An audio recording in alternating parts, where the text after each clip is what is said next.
여호와의 날을 준비하라라는 제목으로 하나님 말씀 전하겠습니다. 스바냐서를 우리가 가장 친근하게 대한 것은 아마 찬양일 것입니다. 스바냐 3장 17절이죠. 너희 하나님 여호와가 너희 가운데 계시니, 이 말씀으로 우리가 스바냐 말씀을 우리가 익숙하게 대한 줄 압니다. 스바냐서는 총 3장으로 되어져 있고, 또 절수도 합해서 53절로 짧게 구성되어져 있습니다.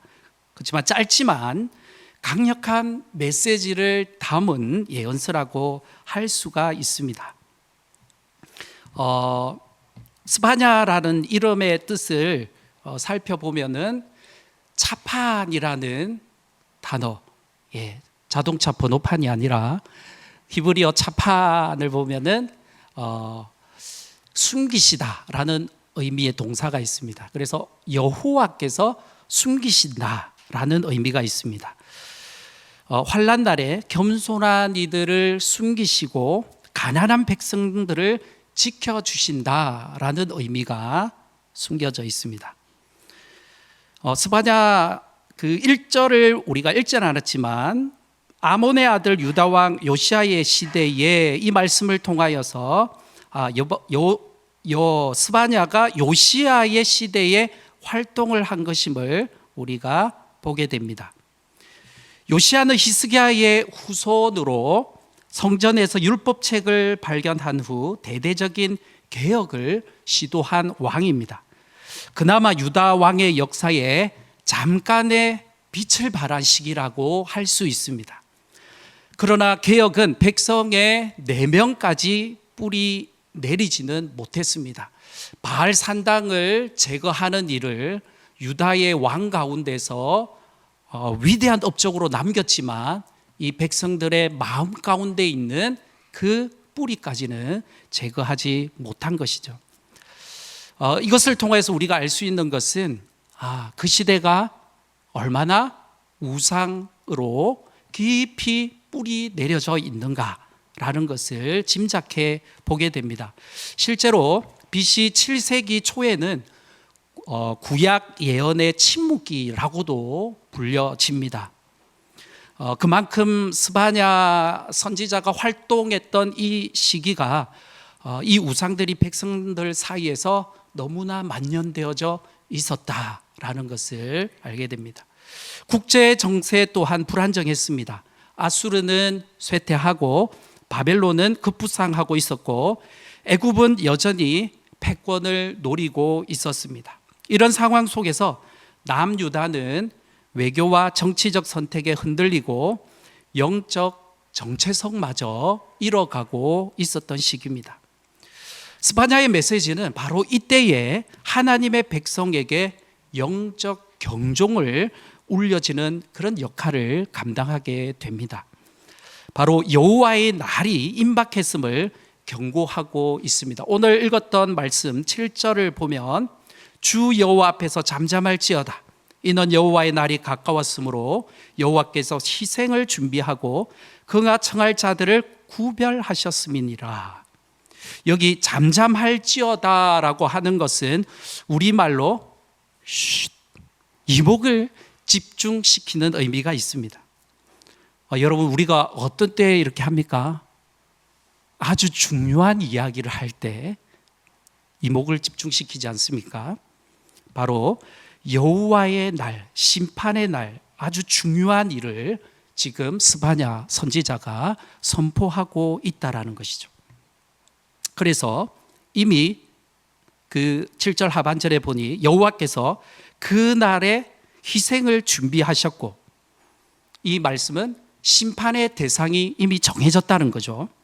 그리고 그가 청할 자들을 구별하셨다라고 하는데, 이것도 심판의 막대기로 하나님이 이미 정해 놓으셨다는 것입니다.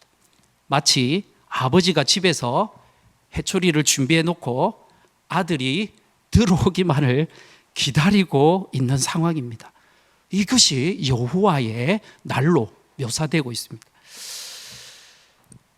여호와의 날이라는 것은 구약 성경에서 신학적 개념으로 굉장히 중요하게 선포되고 있습니다. 큰 그 시대마다는 조금 다르지만 하나님의 손이 직접적으로 개입하는 날을 의미합니다. 그래서 구약에 활동했던 예언자들마다 그런 언급들을 하는데, 특별히 아모스 선지자는 백성이 기다리던 여호와의 날, 이것이 심판의 날이 될 것이다 라고 경고하고, 오늘 스바냐 선지자 역시 진노의 날, 환난의 날, 고통의 날, 황폐와 멸망의 날로 묘사를 합니다. 꼭 심판의 의미만은 있는 것이 아닙니다. 요엘 선지자는 성령을 부어주시는 날을 여호와의 날과 연결해서 회개하는 자들에게 구원의 날이 된다라고 말씀합니다. 따라서 구약 성경에서 여호와의 날은 심판과 구원이 동시에 일어나는 날을 의미합니다. 이 여호와의 날은 오늘을 사는 우리에게도 깊은 울림을 줍니다. 오늘 스바냐 1장 말씀을 통해서 우리가 어떻게 살아가야 하는지 짧게 살펴보면서 은혜를 받도록 하겠습니다. 우리 첫 번째로 선포하는 이 심판의 선언을 한번 살펴보겠습니다. 2절과 3절에 나타나 있는데요, 함께 읽겠습니다. 시작. 여호와께서 이르시되 내가 땅 위에서 모든 것을 진멸하리라. 내가 사람과 짐승을 진멸하고 공중의 새와 바다의 고기와 거치게 하는 것과 악인들을 아울러 진멸할 것이라. 내가 사람을 땅 위에서 멸절하리라. 나 여호와의 말이니라. 하나님은 땅 위의 모든 것을 지금 진멸하겠다고 선언하시는데, 3절에 보니까 사람과 짐승과 새와 물고기까지 언급을 합니다. 창조 전체 세계가 파괴되는 그런 그림이 펼쳐집니다. 마치 창세기에 노아의 때에 홍수 심판을 연상을 시키면서 인간의 죄가 피조 세계에 타락시킨 그 결과가 얼마나 악에 찾는가를 잘 보여주는 대목이라고 할 수 있습니다. 여기 땅 위에라고 하는 표현은 유다 땅을 가리키는 것이 아니라 홍수 심판의 경우와 마찬가지로 지상 전체를 가리키는 표현입니다. 이 본문의 심판은 종말론적인 심판인 여호와의 날을 암시해 주고 있습니다. 그리고 이어지는 4절에서 6절까지 유다의 죄를 언급하고 있습니다. 왜 그럴까요? 학자들에 의하면 2절과 3절에서 인류의 보편적인 죄를 하나님께서 심판을 말씀하시고, 4절과 6절에서 유다와 예루살렘의 심판을 언급하는 것은 의미가 있다. 넓은 단위에서 좁은 단위로 이동하는 이 표현을 사용을 하는데, 이것을 통해서 심판은 언약 백성으로부터 시작된다라는 것입니다. 즉 유다의 죄악이 인류 전체에 미쳤다는 것입니다. 이것은 오늘날로 본다면은 오늘 우리 교회의 타락이 곧 우리 시대의 타락이다라고 말해도 과언이 아니다는 것입니다. 우리가 이어서 한번 살펴보고자 하는 것은 유다의 죄악입니다. 4절부터 6절까지 언급되어져 있는데, 이것이 심판의 원인이라고 말씀하셨는데 한번 살펴보겠습니다. 4절입니다. 우리 함께 읽겠습니다. 시작. 내가 유다와 예루살렘의 모든 주민들 위에 손을 펴서 남아있는 바알을 그곳에서 멸절하며 그마림이란 이름과 및 그 제사장들을 아울러 멸절하며. 이 원인이 되는 첫 번째 이유는 바알 숭배입니다. 여러분 익숙하죠? 이 남아있는 바알을 그곳에서 멸절하며, 이 바알의 우상 숭배가 여전히 요시야가 개혁했음에도 그 시대 가운데 만연되어져 있음을 알게 됩니다. 이 바알 우상 숭배의 시작은 고대 근동의 가나안 지역에서 시작되었고, 이스라엘 백성들이 출애굽하며 가나안 땅에 정착한 후에 그곳의 문화와 종교에 동화되면서 시작되었습니다. 특히 아합 왕과 이세벨의 시대에는 바알과 아세라 숭배가 이스라엘 전역에 퍼지게 되었고, 이로 인해 여호와 신앙과 바알 신앙이 대립하는 그런 양상까지 나타났죠. 우리가 잘 아는 대로 엘리야의 때입니다.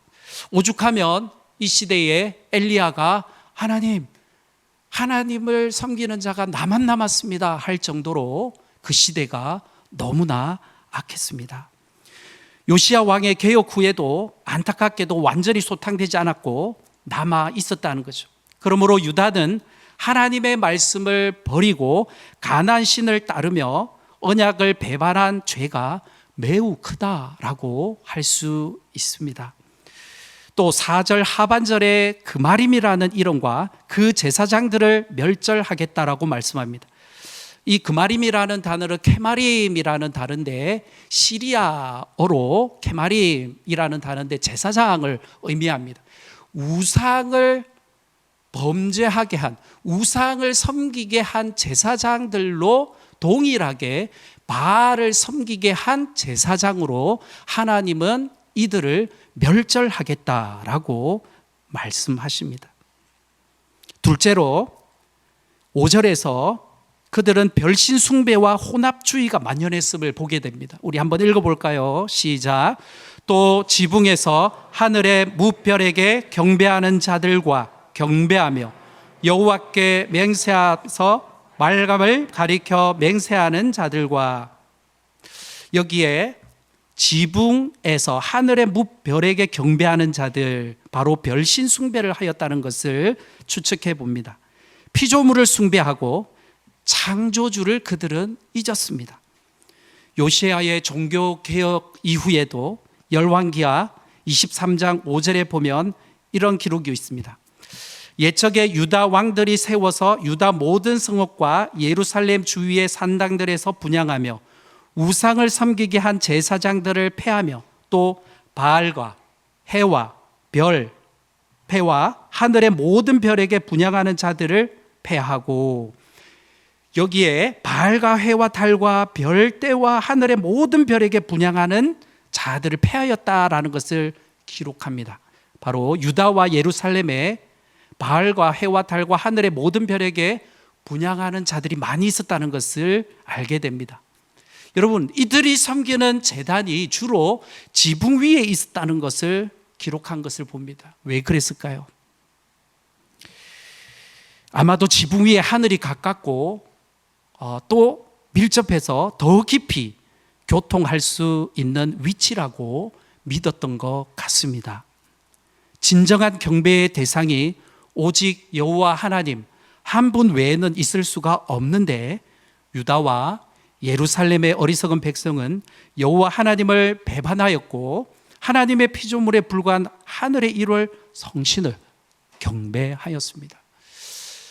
요즘은 우리 추석 설 명절에 보기 뜸하지만, 제가 어릴 때 시골에서 클 때 큰 나무, 바위, 이런 거 앞에 차려놓고 많이 경배한 것을 보게 됩니다. 또 말감을 가리켜 맹세하는 자들을 멸하겠다 말씀합니다. 여기 말감은 왕을 뜻하는 히브리어 단어 멜레크라는 단어에서 나온 말인데, 이 왕이란 의미, 이 말감은 솔로몬이 후궁들을 위해 산당을 지은 곳에서 시작하고 바알과 더불어 지속적으로 이스라엘 자손들로 하여금 하나님을 경록케 한 우상으로 계속 지적되고 있습니다. 이것을 통해 유다가 겉으로는 여호와께 경배를 드렸지만 실제로는 말감을 찾았고 바알을 찾았고 또 지붕에 올라가서 1월 성신께 숭배하였다는 것입니다. 이것을 우리는 혼합주의라고 부릅니다. 하나님도 섬기고 내가 힘이 되고 의지되는 것도 섬기고 그들을 경배하였다는 것입니다. 사랑하는 여러분, 하나님은 혼합주의를 너무 싫어하십니다. 유다는 여전히 여호와와 다른 신의 이름을 함께 부르며 신앙을 타협했다라는 것입니다. 셋째의 죄악이 있습니다. 6절을 우리 한번 읽어보겠습니다. 시작. 여호와를 배반하고 따르지 아니한 자들과 여호와를 찾지도 아니하며 구하지도 아니한 자들을 멸절하리라. 바로 세 번째의 죄악은 영적 무관심입니다. 오늘 우리가 주목해 보아야 할 것이 바로 이 말씀입니다. 영적인 무관심에 대하여 오늘 말씀은 두 부류로 설명을 합니다.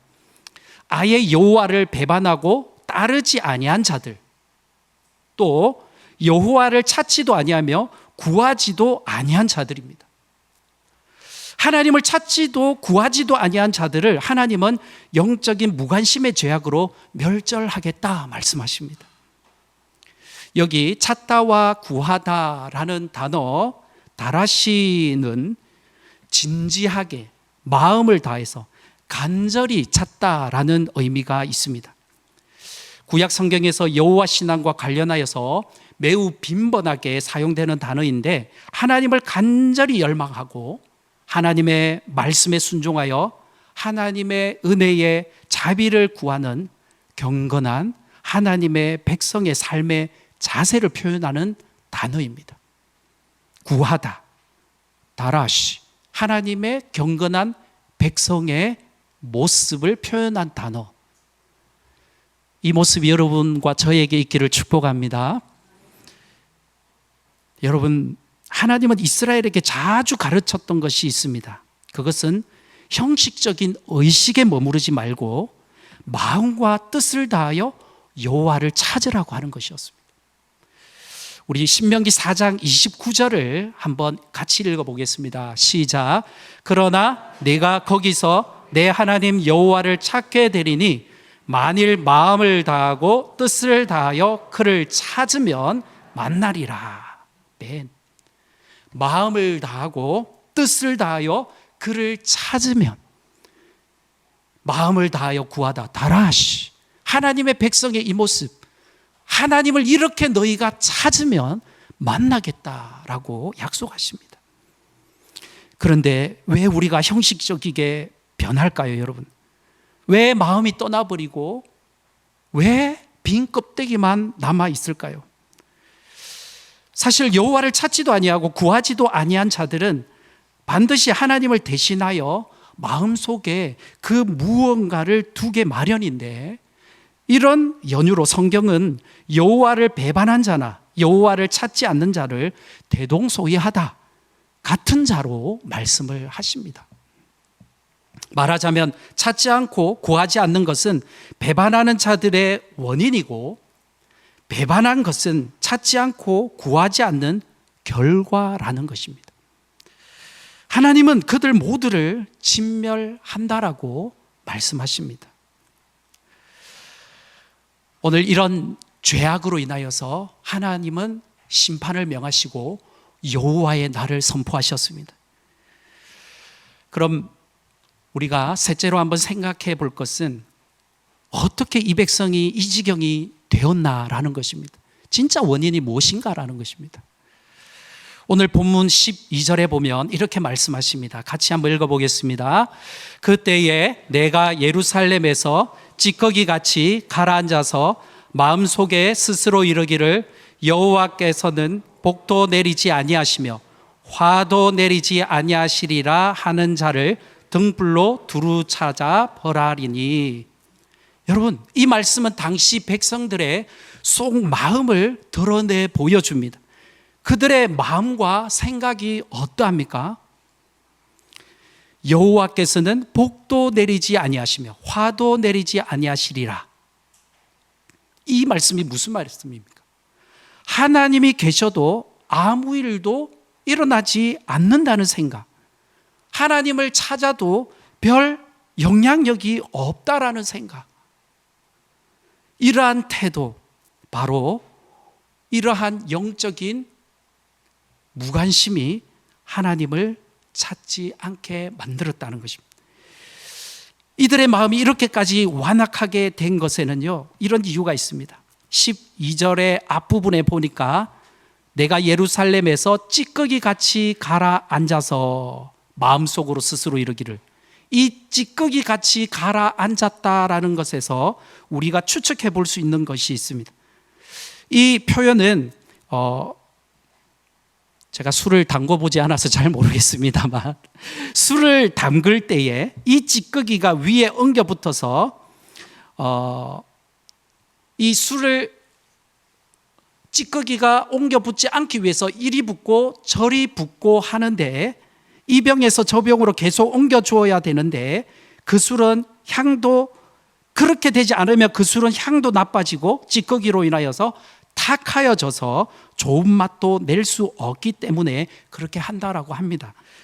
유다의 백성들은 마치 찌꺼기에 엉겨붙어 맛과 향기를 잃어버린 그 술처럼 불신앙과 부패, 그리고 무사 안일함에 엉겨붙어서 어디에도 쓸모없는 그런 존재가 되었다라고 표현하고 있는 것입니다. 여러분, 신약적인 표현에 맛 잃은 소금이 생각나지 않습니까? 너희는 세상의 빛과 소금이라 하였는데, 그 소금이 만일 맛을 잃으면 밖에 버리워 쓸데가 없어서 밟힌다라고 말씀합니다. 때문에 여호와 하나님은 이들을 등불로 두루 찾아내어서 멸절하겠다라고 말씀하십니다. 여러분, 이런 찌꺼기, 안일함, 이렇게 된 데에는요, 근본적인 이유가 또 있습니다. 11절을 한번 보시겠습니까? 우리 같이 읽겠습니다. 시작. 막데스 주민들아, 너희는 슬피 울라. 가나안 백성이 다 패망하고 언을 거래하는 자들이 끊어졌음이라. 네, 여기 막데스 주민들이라고 표현하는데, 이곳은 학자들마다 견해가 좀 다르긴 합니다만, 당시 유다의 수도 가운데 예루살렘에서 경제적 중심 지역의 이름을, 그러니까 가장 부유하게 생활했던 사람들, 상거래를 하면서 언을 팔고 거래했던 사람들이 누렸던 지역으로 추측을 합니다. 그래서 그들은 언을 거래하면서 부를 축적하면서 안일함에 젖어서 찌꺼기의 삶을 산 것입니다. 하나님은 소위 등 따시고 배가 불러서 하나님을 찾지 않고 있는 이들을 향하여서 슬피 울라, 너희와 거래하는 자들이 다 끊어지리라고 선언하십니다. 무슨 말씀입니까? 너희와 거래하는 자, 가난 상인들이 다 멸절될 것이다. 그래서 다 슬피 울 것이다. 너희가 믿고, 너희가 하나님을 찾지 않고 믿고 의지하는 것이, 그 모든 줄이 다 끊어질 것이다. 하나님은 말씀하고 계십니다. 사랑하는 성도님, 우리는 하나님을 찾아야 합니다. 힘써 여호와를 알기 위하여 우리의 안일함에서 벗어나야 합니다. 성경에서 하나님을 찾는다라는 것은 단순한 종교 행위가 아닙니다. 하나님을 찾는 것은 곧 하나님과 인격적인 관계를 맺는 것을 의미합니다. 예레미야 29장 13절에 이렇게 말씀하십니다. 우리 한번 읽어볼까요? 시작. 너희가 전심으로 나를 찾고 찾으면 나를 만나리라. 아멘. 오늘도 하나님을 찾기 위하여 이곳에 나오신 우리 모든 성도들에게 이러한 은혜가 있기를 축복합니다. 여러분, 믿음의 본질이 과연 무엇일까요? 히브리서 11장 6절은 믿음이 없이는 하나님을 기쁘시게 하지 못하나니 하나님께 나아가는 자는 그가 계신 것과 또한 그가 자기를 찾는 자들에게 상 주시는 이심을 믿어야 된다. 이 말씀을 자세히 들여다보면요, 하나님께 나가는 자는 믿음이 필요한데, 그 믿음을 가지고 하나님께 나아가는 자에게는 하나님이 반드시 상 주신다는 것입니다. 응답하신다는 것입니다. 여러분, 이것이 여호와의 날의 핵심입니다. 하나님을 찾지 않는 자에게는 여호와의 날은 심판의 날이지만, 하나님을 찾는 자에게는 여호와의 날은 구원의 날인 줄 믿으시기 바랍니다. 아멘. 하나님을 찾는 삶이란 무엇일까요? 시편 95편 6절에서 7절을 보면 이렇게 말씀합니다. 우리 같이 읽읍시다. 시작. 오라 우리가 굽혀 경배하며 우리를 지으신 여호와 앞에 무릎을 꿇자. 대저 저는 우리의 하나님이시오. 우리는 그의 기르시는 백성이며 그 손의 양이라. 너희가 오늘날 그 음성 듣기를 원하노라. 아멘. 이 말씀에서 키워드는 경배와 음성입니다. 우리를 지으신 하나님 앞에 나가 경배할 때 양이 목자의 음성을 들음같이 우리는 하나님의 음성을 들을 수 있다라는 것입니다. 뭐 할 때요? 경배할 때. 제가 2000년대 초반에 찬양 사역을 막 할 때 어떤 강사님이 한국에 오셔가지고 그때 중국의 선교사님으로 기억합니다. 중국에서 막 사역하시다가 한국에 왔는데 한국 사회를 보면서 너무 한탄하시면서 하시는 말씀이 이 시대가 하나님께로 돌아가는 방법을 잃어버렸다, 이렇게 한탄하시는 거예요. 하나님께로 돌아가는 방법을 잃어버렸다. 저는 그 말씀이 조금 이해할 수 있었는데 지금 와서 생각해보고 돌이켜볼 때에 우리가 진짜 하나님께 경배하고 찬양하는 이 예배의 기품이 얕아졌구나. 여러분, 경배라는 것이 무엇일까요? 찬양과 경배는 예배라는 범주 안에 들어갑니다. 우리가 지성소 안에 들어가기 위해서 성소로 들어가는데, 성소로 들어갈 때는 하나님께 감사하며 들어갑니다. 하나님께 감사할 때는 하나님의 행하신 일을 감사합니다. 이것이 찬양이라고 할 수 있습니다. 찬양은 그러므로 하나님이 행하신 일에 초점이 있습니다. 그 행하심으로 더 깊이 감사함으로 들어가는 곳이 지성소에 들어가서 무엇합니까? 경배하는 것입니다. 경배는 무엇입니까? 하나님의 행하신 일로 말미암아 그의 성품으로 인하여서 엎드려 절하는 것. 샤와, 하와트 이런 단어를 쓰고 있는데, 엎드려 절하다, 굽혀 절하다. 어떤 때에 여러분 엎드려서 절할 수 있습니까? 우리가 그냥 형식적으로 굽혀 절하는 것이 아니라 하나님이 하나님 되심으로 말미암아 그의 경외감 앞에서, 압도적인 임재 앞에서 그 백성은 엎드려 절하는 것입니다.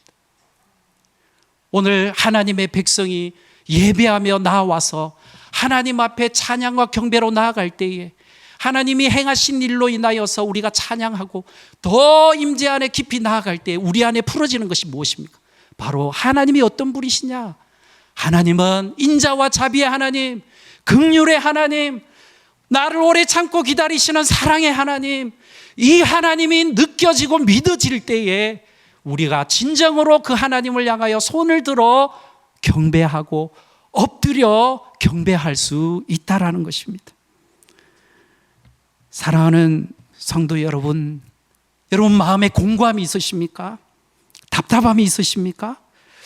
예배를 드리고 이 문을 나가는데도, 우리가 경건 생활을 열심히 하고 있는데도 우리 마음 가운데 뭔가 채워지지 않는 것이 있습니까? 이 말씀을 한번 깊이 묵상할 수 있기를 축복합니다. 오라 우리가 굽혀 여호와께 경배하자. 여호와 앞에 경배할 때 우리가 하나님의 임재 안에 깊이 들어갈 때에 우리 안에 있는 세상에 찌들고 우리 안에 있는 스트레스와 모든 굳어진 마음들이 주님의 은혜와 사랑 안에서 풀어지고 우리의 마음이 하나님이 주신 평강으로 충만하여질 줄 믿습니다. 우리 하나님은 우리의 마음을 아시는 분이십니다. 그래서 여호와의 날은 사실은 유다 백성들이 오해하였던 하나님이 무관심하고 자기들에게 찾아도 응답이 없다라고 생각하였지만, 사실은 이 날은 여호와의 인자와 자비하심으로 오래 참고 기다리시는 여호와의 날이라고 할 수 있습니다. 말씀을 정리합니다. 스바냐 1장은 무섭고 무거운 경고로 가득합니다. 그러나 그 메시지의 핵심은 단순히 두려움이 아니라 돌이키라는 초점입니다. 여호와의 날을 준비하는 유일한 길은 하나님을 찾는 것입니다. 신약에서 여호와의 날은 예수 그리스도의 재림 가운데 이루어질 심판과 구원의 날을 의미합니다. 하나님을 찾지 않는 삶은 결국 헛됨으로 끝나지만 하나님을 찾는 삶은 구원과 소망으로 이어집니다. 그러므로 오늘 우리가 해야 될 결단은 단순합니다. 하나님을 찾고 진정한 경배와 찬양으로 하나님께 나아가는 것입니다. 이 삶이, 이 고백이 우리 가운데 회복이 되어질 때 우리의 삶과 우리의 가정과 교회로 이것이 흘러가고 여호와의 날이 우리에게 두려운 날이 아니라 기쁨의 날로 다가올 줄 믿습니다.